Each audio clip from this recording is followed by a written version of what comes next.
Good afternoon, everyone. Thank you for joining us for a bit of pomp and circumstance and, more importantly, music as we launch a new academic year. Music Convocation is an actual class that meets every Friday at 2:30, and for today, it's a cause for celebration. I'm Scott Harris, the Barbara C. and Clifford J. Swift III Director of the Joyce and Henry Schwob School of Music at Columbus State University.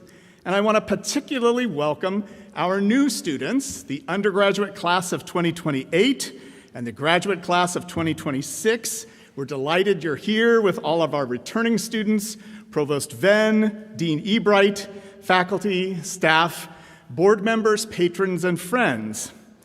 Now, this event wouldn't happen if a lot of people didn't get to work even before the semester started, so I particularly want to take just a moment to thank Tao Ge, Deborah Tommy, Noel Lewandowski, Asok Moon, Tatiana Mutsanova, Aaron Jensen, Nick Williams, Julian Shalon, Walter Cornwell, and Clara Vargas for all the work they've put into today's event. Help me thank them.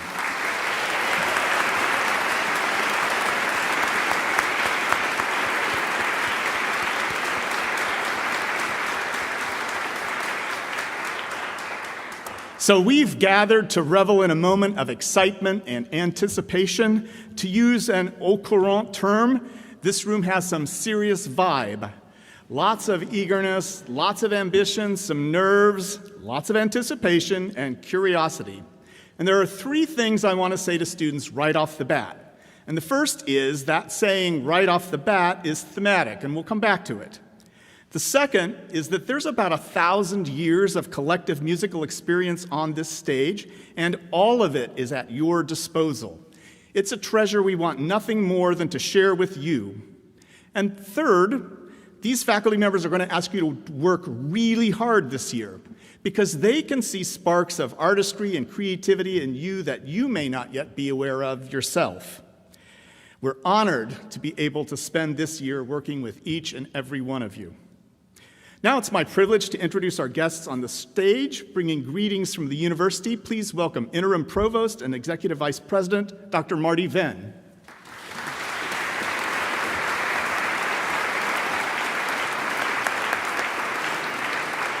Thank you. Dear students, Dean Ebright, Dr. Harris, and the talented faculty in the Schwob School of Music, it is with great joy and profound sense of pride that I welcome you to this convocation ceremony. Today marks a significant milestone in your journey as students, a celebration of not only your academic achievements, your musical achievements, but also personal growth, resiliency, and the endless possibilities that lie ahead.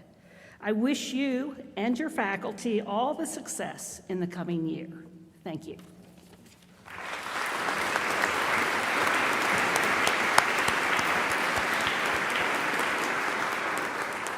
And bringing greetings from the college, please welcome the Dean of the College of the Arts, Dr. Wanda Ebright.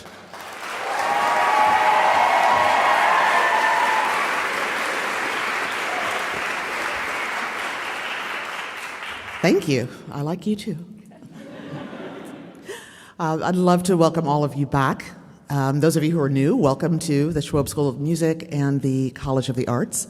If you are a new student, and I saw you during orientation, we talked about cool things like how the first thing you have to do to be successful in college is show up to class on a regular basis. And the second thing, and most important thing, is turning in work on a regular basis. Those two things will get you most of the way there, right? So don't forget those things.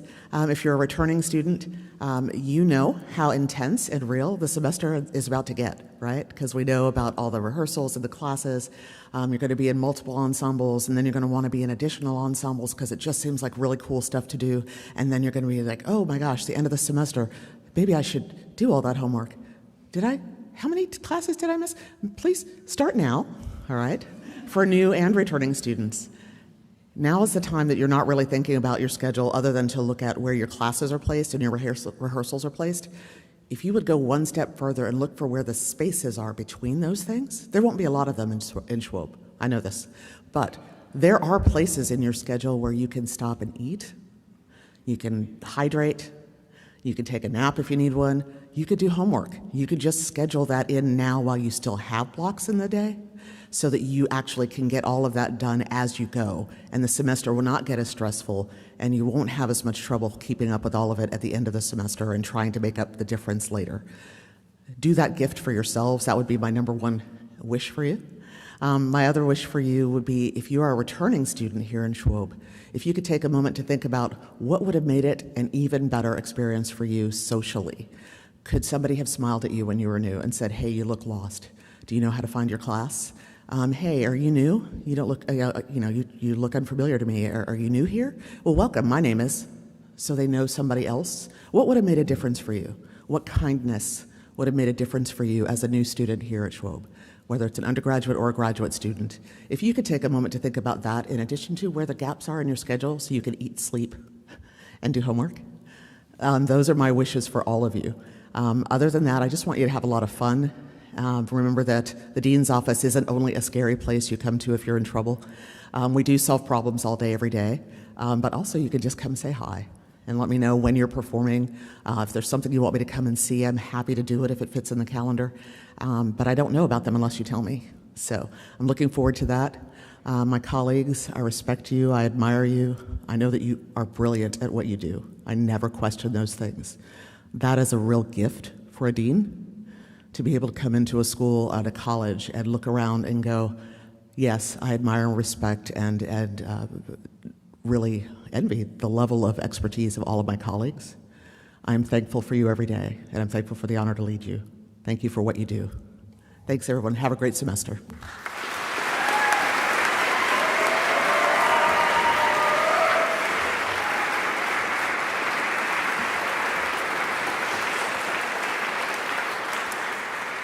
Thank you, Dr. Venn and Dr. Ebright. I have some remarks that will close our time together, and if you would, at the end of Convocation, please remain in place as the stage party departs, then join us for a reception in the South Lobby. And now we move to the heart of our celebration, as some of your peers inspire us all with their artistry.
What a treat. Thank you for those glorious sounds, Jesus, Rachel, Sam, Magdalena, and Justina.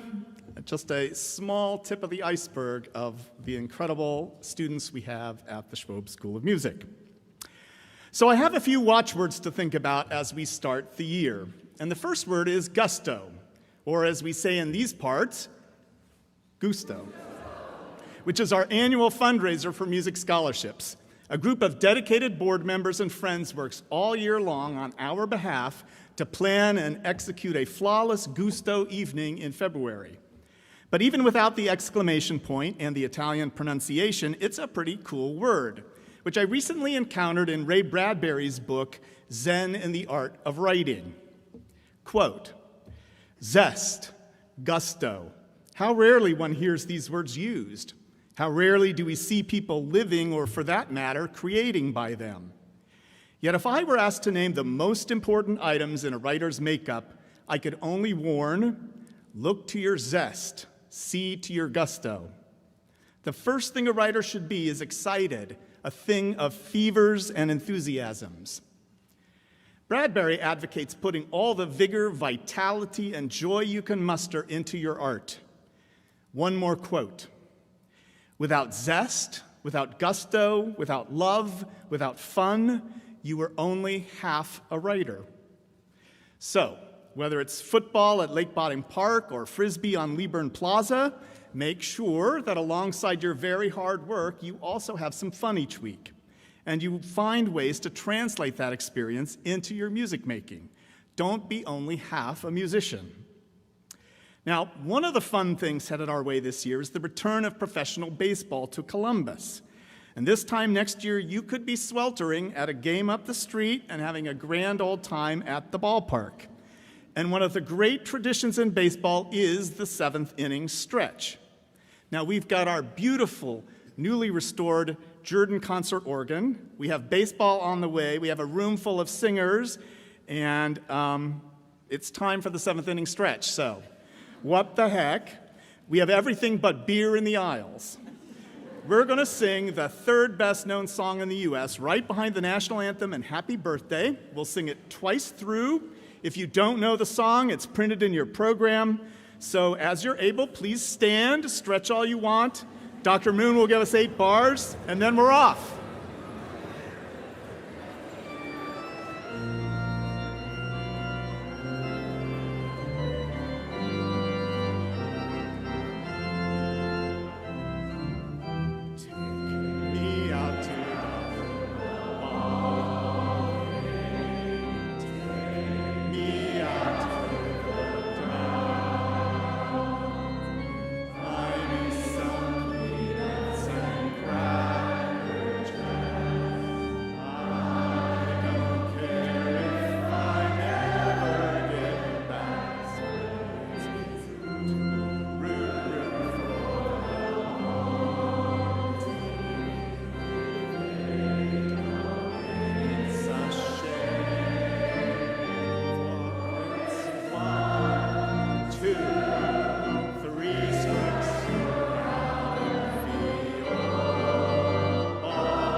Not bad. Only 2.5 innings to go.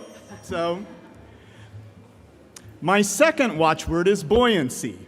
I heard it on a podcast called On the Science of Buoyancy by Daniel Pink, a popular writer on behavioral science. The basic conceit is that just about everyone in the modern world, like it or not, is in sales.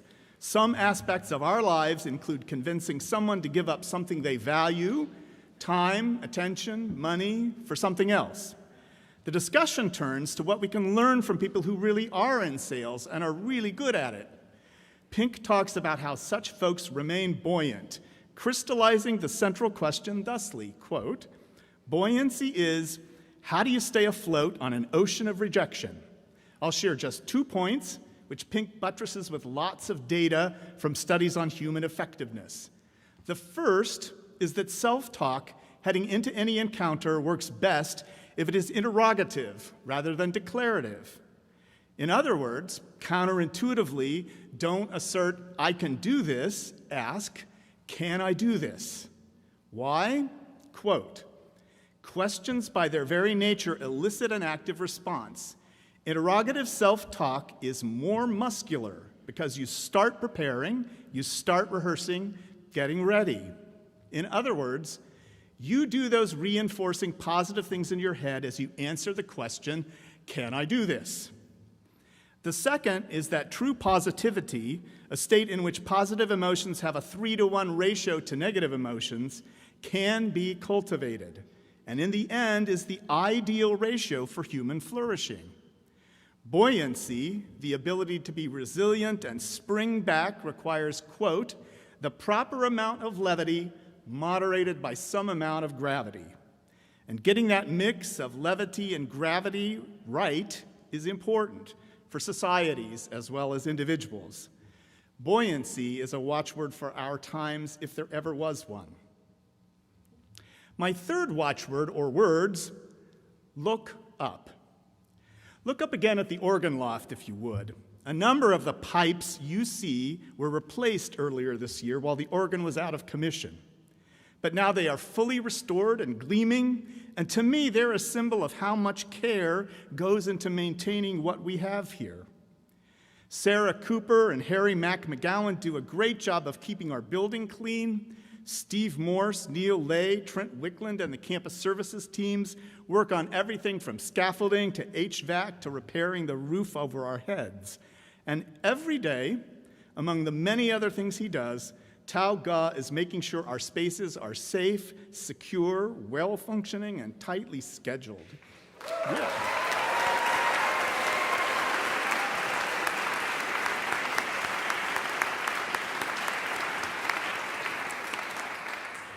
In fact, he worked all summer to help Schwab shine and serve us all better, coordinating the installation of windows in each studio and classroom and new security for our front entrance.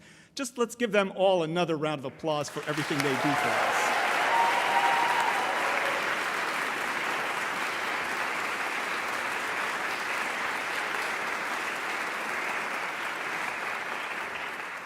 And by the way, we need your help. Help us take care of this building. That means everything from don't burn popcorn in the microwave to no liquids on pianos ever. We need each of you helping to keep our spaces beautiful and our equipment well functioning. Now, look up is also what you do to find information. Before Google, Siri, and Alexa, there was the New Grove Dictionary of Music, an authoritative encyclopedic reference work, 29 volumes. Each one is this thick and very heavy. It was the place to look up whatever you were studying, a composer, a genre, a concept. New Grove, as we all called it, was a big sensation when it first appeared, and it was much more successful than New Coke.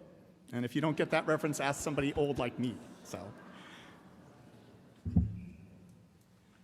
New Grove's successor is Grove Music Online, and I'm delighted to say that another of our successes this summer is that through some diligent work by our librarians and Dr. Wissner, we were able to save that valuable resource on campus. But to continue to have access in the future, we need to demonstrate that it gets enough usage. So I'm going to prime the pump and offer a little research contest. The contest is this, and anyone in the room or online can play, unless you happen to be related to me. I want you to look up 4 entries in Grove Music Online and tell me what they have in common.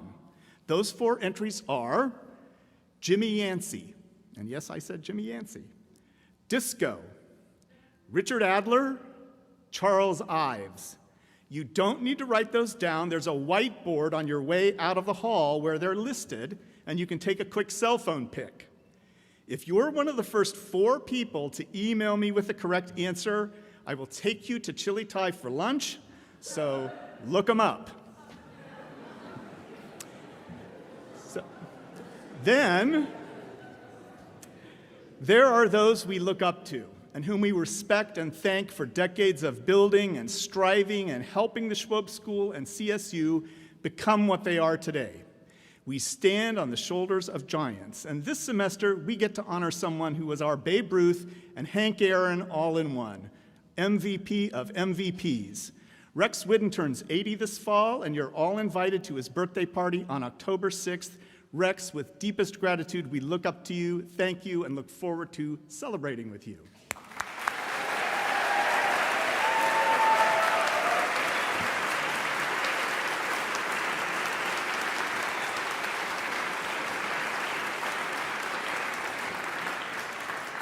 And finally, I'd like you to look way, way up. Look up in the ceiling. 25 years ago to the day, if you had been sitting where you are now, you'd see nothing but blue sky and a few steel beams above your head. Leaders of the Columbus community had a bold and visionary plan to partner with CSU and many other organizations to build this extraordinary building.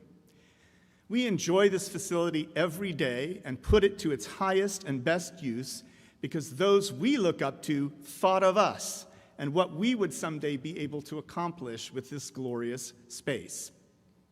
Several years ago, Dr. Frank Brown, the former president of CSU, who helped spearhead the River Center project, told me he wanted to swing by and drop off a souvenir, something he thought we should have in the Saunders Center for Music Studies, a shovel from the groundbreaking of the River Center.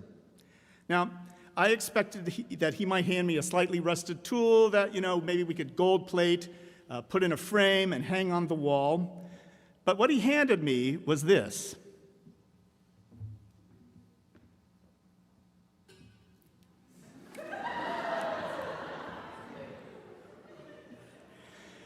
It's a great reminder that this space, which we rightly revere, was birthed not only with a seriousness of purpose, but with gusto and a shovel full of fun. So, students, my hope for each of you this year is that you play and sing with gusto, you remain buoyant, and always, always look up. Have a terrific year.